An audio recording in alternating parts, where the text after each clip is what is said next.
Okay, boys and girls, we are working on you guessed it, Cub Lowboy 154. I believe this is around a 72 vintage. Okay, so gearbox oil, hydraulic oil for the rock shaft down here with the hydraulic piston, and your diverter valve, and your selector up there for raising and lowering your 3-point hitch, or if you have a mower deck, we are going to change the fluid for that pump up there on the motor. Okay, this runs into the gearbox. Now if you have a 3-point hitch, you're going to have to take off your 3-point hitch arms. I kind of already did this. I meant to start from the beginning, but this is part one. I'll do a part two here, and we'll get it all together here. So, some of these Cub Lowboys have a hole down here. This one doesn't have one. Sometimes there's a hole in this plate, and then you can access the drain hole, which is in this cover on the lower half. This particular tractor does not have a drain hole in the bottom half of this cover. Some do, some don't. This one just didn't happen to have one, so I've got another tractor out in the barn. If it's got a drain hole in this cover, what I might do is put that cover up against this cover and mark the location of the drain hole in that cover out there. And I would drill a 1-inch hole through here, and then I wouldn't have to take the 3-point hitch off again. So, I mean, it's not a big deal. A couple pins. I loosened up this bolt. This is bolted on here, right there. And I got one bolt over there holding it. I just let it swing down. So, yeah, that's pretty much it. And that's your... there's your differential. So I did put my hands in there and I squeegeed it out with my fingers. There's no metal filings, none of that stuff in there. It's a 72 as far as I know. It's got a little whine in the transmission, but I mean in the gearbox, I mean it's always had it since I got it. Never really worried about it. I thought that I had changed this fluid, but when I went to pull the drain plug, I realized after having the tractor for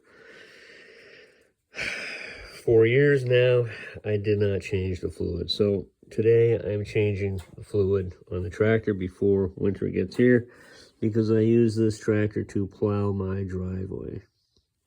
So there's a pin on the bottom of this. You pop that out. It comes out in between here. It's pinned right there. It's kind of cool the way they did it.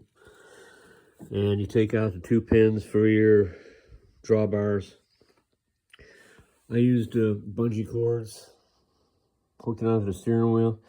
It's, I mean, nothing serious there. There's not a lot of pressure. So, tomorrow I'll do a reverse video here. I kind of doing it, I guess, ass backwards, ass end too. Now, when I put this back together, one thing I will say is I'll clean this up with brake clean and stuff like that, and the cover, I'll clean that up. And what I use is this. This is Permatex. And this is black adhesive sealant. I don't use form a gasket. I don't use make a gasket. I don't think those things work worth a crap, to be honest with you. They get really jelly and they break off. They don't really seal that well.